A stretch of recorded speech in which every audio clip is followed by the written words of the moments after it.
જૂનાગઢમાં ગુજસીટોક અને ગુજરાતના લિસ્ટેડ બુટલેગર ધીરેન કારિયા વિરુદ્ધ પોલીસની તાકીદની કાર્યવાહી ચાલી રહી છે।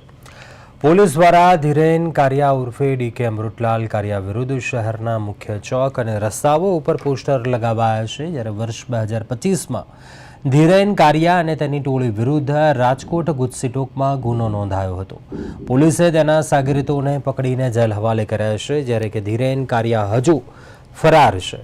ત્યારે તેની વિરુદ્ધ BNSS કલમ 84 અને 85 હેઠળ કાર્યવાહી કરવામાં આવશે અને તેની મિલકત જપ્ત કરવાની કામગીરી હાથ ધરવામાં આવશે। જેને કોઈ વ્યક્તિ ધીરેન કારિયા વિશે માહિતી આપશે તેનું નામ ગુપ્ત રાખવામાં આવશે।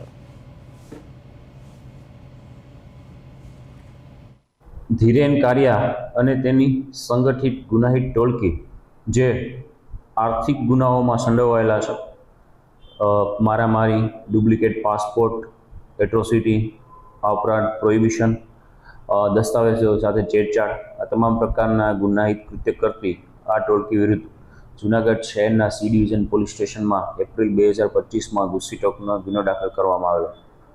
હાલ આ આરોપી વિરુદ્ધ BNSSના કલમ 84 મુજબના જે વોરંટ ઇસ્યુ થયેલા છે તે અંતર્ગત પોસ્ટરો બનાવી અને અલગ અલગ જગ્યાએ છે એની બહોળી પ્રસિદ્ધિ થાય તે માટે પબ્લિશ કરવામાં આવેલા છે, જેનો વિગતવારનો રિપોર્ટ નામદાર કોર્ટમાં કરવામાં આવશે, જેથી કરીને આ આરોપીને વિરુદ્ધ 85 મુજબની કાર્યવાહી કરવામાં આવશે।